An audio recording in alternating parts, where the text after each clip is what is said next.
A car dealership doesn't disappear overnight. First, the inventory gets thin. Then, the service department stops booking new appointments past a certain date. Then one morning, the sign comes down, and the lot is empty. And the person who bought a car there 6 months ago is left wondering who is going to honor their warranty. That is happening right now across Canada. 10 car brands are either pulling out of the Canadian market, collapsing their dealer networks, or in such serious financial trouble that buying one of their vehicles in 2026 could leave you stranded. And most Canadians have no idea it's coming.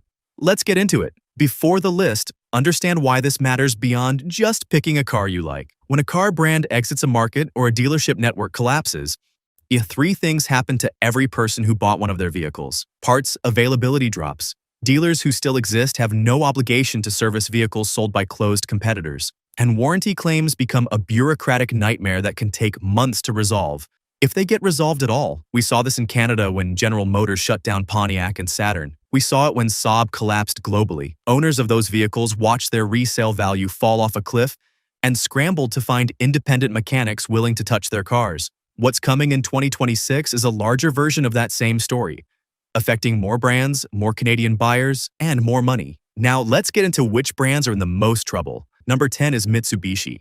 And Mitsubishi has been on life support in Canada for years. Most people just haven't noticed because the brand has become so quiet. Mitsubishi's Canadian lineup has been reduced to essentially two vehicles, the Outlander and the Eclipse Cross. That is not a product lineup. That is a brand on its way out, holding on with both hands.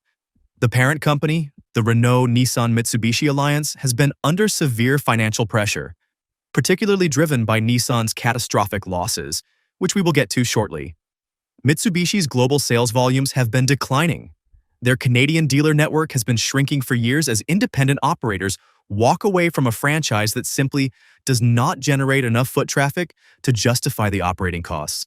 The specific risk for Canadian buyers in 2026 is parts and service. As Mitsubishi dealers continue closing across smaller Canadian markets, owners outside of major cities like Toronto, Calgary, and Vancouver are increasingly finding that the nearest authorized service center is a 2-hour drive away. That is not a sustainable ownership experience, and it is a sign of a brand that is not investing in its Canadian future. Number 9 is Chrysler. And this one is less of a warning about what might happen and more of a statement about what has already happened. Stellantis, the conglomerate that owns Chrysler, Dodge, Jeep, Ram, Fiat, Alfa Romeo, Maserati, and several other brands, made a quiet but devastating decision about the Chrysler brand over the past several years. They gutted it. As of 2025, Chrysler's entire product lineup in Canada consisted of a single vehicle, the Pacifica minivan. One vehicle. For a brand that once represented mainstream American automotive ambition, Stellantis has given no public indication of new Chrysler models coming to Canada. No new platforms, no new investment, no new direction for the brand in the North American market. A car brand that exists as a single model lineup is not a brand with a future. It is a brand being quietly wound down while the parent company figures out how to remove the name without generating bad press. If you are considering buying a Chrysler Pacifica in 2026, understand clearly that you may be buying the last vehicle this brand ever sells in Canada. That has real implications for long-term parts, dealer support, and resale value. Number 8 is Alfa Romeo. And Alfa Romeo is a case study in what happens when a premium brand gets starved of investment by a parent company that has too many brands and not enough money. Stellantis owns Alfa Romeo. Stellantis is in financial crisis. The company posted massive losses in 2024. Its CEO, Carlos Tavares, resigned under pressure. And the organization has been cutting costs aggressively across every brand in its portfolio. Alfa Romeo has been one of the biggest casualties of that cost cutting. New model development has been delayed or canceled. The Canadian dealer network for Alfa Romeo was always thin, fewer than 50 authorized dealers across the entire country, and it has been getting thinner. For a luxury brand, dealer network density is not a cosmetic concern. It is the product. When you buy an Alfa Romeo over a BMW or a Mercedes, you're accepting a trade-off.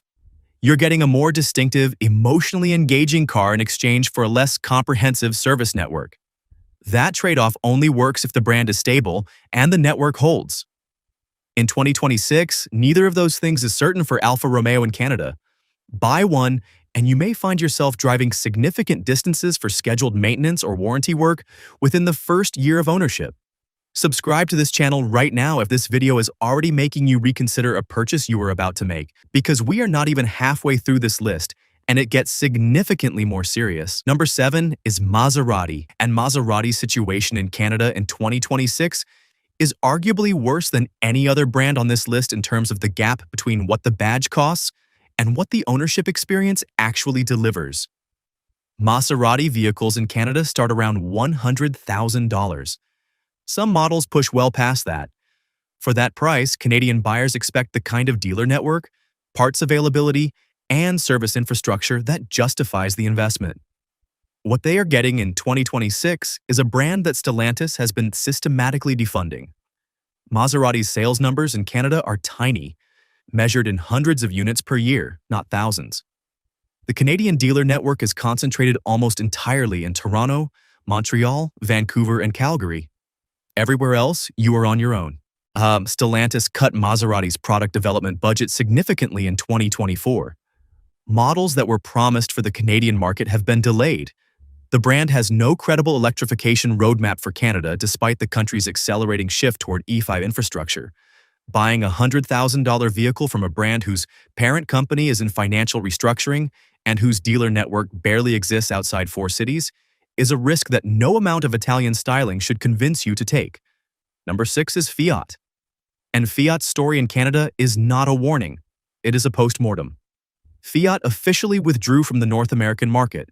Canadian buyers can no longer purchase a new Fiat from an authorized Canadian dealer. The brand is gone from this market. But the reason Fiat makes this list is because there are tens of thousands of Canadians still driving Fiat 500s and other Fiat models purchased in the years before the withdrawal. And those owners are now discovering what it means to own a vehicle from a brand with no official Canadian presence. Parts availability for Fiat vehicles in Canada is increasingly dependent on gray market imports and independent suppliers. Authorized warranty service is effectively non-existent for most owners. Resale values have fallen sharply. This is the outcome that awaits buyers of every brand on this list if they purchase in 2026, and the brand subsequently exits. Fiat is not a hypothetical. It is the real-world example of what happens. And it is already happening to Canadian Fiat owners right now. Number 5 is Volkswagen. And this one will be the most surprising name on this list for most Canadians because Volkswagen feels permanent. It is not. In 2024, Volkswagen Group announced the potential closure of multiple manufacturing plants in Germany for the first time in the company's 87-year history. Tens of thousands of jobs were threatened. The scale of the restructuring announcement sent shockwaves through the global automotive industry. Volkswagen's core problem is fundamental. Their transition to electric vehicles has been expensive, slower than planned, and less successful in key markets than they projected. Their cost structure built around European manufacturing is uncompetitive against Chinese EV producers flooding global markets at lower price points. For Canadian buyers, the Volkswagen situation raises specific concerns. A Volkswagen's Canadian dealer network is substantial, and the brand has genuine loyalty here. But dealer networks are only as stable as the brand supporting them. As Volkswagen restructures globally and cuts costs aggressively, Canadian operations are not immune. The ID4 electric vehicle that VW positioned as their Canadian future has underperformed sales expectations. The pipeline of compelling new product for the Canadian market is less clear than it was 2 years ago. Volkswagen is not going away tomorrow, but it is no longer the rock-solid purchase it once felt like. Buy with eyes open. Number 4 is Dodge. And Dodge's situation is a specific kind of problem that affects a very specific kind of Canadian buyer. Dodge built its Canadian following on internal combustion muscle. The Charger, the Challenger, the Durango. Yet these vehicles have passionate, loyal owners across Canada, particularly in Alberta, Saskatchewan, and rural communities where performance vehicles and trucks are cultural identifiers, not just transportation. Stellantis discontinued the internal combustion Charger and Challenger. The replacement, the Charger Daytona in electric form, has not been received warmly by the traditional Dodge customer base. Sales have not met projections. What this means for Canadian Dodge buyers in 2026 is a brand and identity crisis with a shrinking lineup, a customer base that feels abandoned, and a parent company in financial trouble with no clear vision for what Dodge looks like in 3 years. The Durango has been sold without significant updates for years, and its future beyond 2026 is uncertain. Buying a Dodge in 2026 means betting that Stellantis figures out its Dodge strategy before your vehicle needs support that the dealer network can no longer provide. Number 3. And this is the one that should concern the most Canadians because this brand is everywhere, Nissan. And Nissan's problems are not quiet anymore. They are being discussed at the highest levels of the global automotive industry. Nissan posted catastrophic financial losses in 2024. The company announced it would cut 20,000 jobs globally and reduce its manufacturing capacity by approximately 20%. Merger talks with Honda collapsed. The CEO was replaced. The company's market value has collapsed from where it was just 5 years ago. Nissan is fighting for survival as an independent automaker. In Canada, Nissan is one of the best-selling brands. And the Rogue is consistently one of the top-selling SUVs in the country. Canadians trust Nissan. That trust is currently being extended to a company that is in genuine financial distress with no clear resolution in sight. If Nissan continues to deteriorate or enters a merger or acquisition that restructures its North American operations, the dealer network, parts supply, and warranty infrastructure that Canadian Nissan owners depend on will be affected. The Nissan Rogue sitting on a Canadian driveway today represents a financial commitment of $30,000 to $40,000. The company that sold it is fighting to survive. That is a mismatch Canadians need to understand. If this video is changing how you think about your next vehicle purchase, subscribe right now. Because the top 2 brands on this list are the ones nobody saw coming. And number 2 is Genesis. And Genesis represents a different kind of risk from every other brand on this list. Not financial collapse, but strategic abandonment. Genesis is Hyundai's luxury brand. It launched in Canada with genuine ambition, beautiful vehicles, aggressive pricing against BMW and Mercedes, and a bold promise to build a legitimate luxury brand from scratch in the Canadian market. The problem is that building a luxury brand requires time, dealer network investment, and sustained commitment that has not materialized at the pace Genesis promised. Genesis's Canadian dealer network remains thin relative to the premium competitors it is trying to displace. In most Canadian cities outside of Toronto, Calgary, Vancouver, and Montreal, Genesis representation is minimal, and the service infrastructure for a luxury vehicle, the loaner cars, the pickup and delivery service, the boutique experience, is inconsistent across the country. And critically, Genesis's resale values in Canada have not held up the way established luxury brands hold theirs. A Genesis vehicle purchased in 2023 has depreciated significantly faster than a comparable BMW or Mercedes purchased in the same year. Buying a Genesis in 2026 means betting that Hyundai maintains its commitment to building this brand in Canada over the long term. That may prove to be the right bet, but the evidence on the ground, the thin dealer network, the struggling resale values, the uneven service experience, suggests the brand is not yet delivering on the promise it made to early Canadian buyers. And early adopters of struggling luxury brands pay the highest price when the brand fails to deliver. And number 1, the brand that no Canadian saw coming, and the one where the risk is the highest because the financial exposure is the greatest. Stellantis as a whole. And the reason Stellantis sits at number 1 is not because it is a single brand. It is because Stellantis owns Chrysler, Dodge, Jeep, Ram, Fiat, Alfa Romeo, and Maserati. Every single one of those brands in Canada is subject to whatever decisions Stellantis makes in its restructuring. And Stellantis is in serious trouble.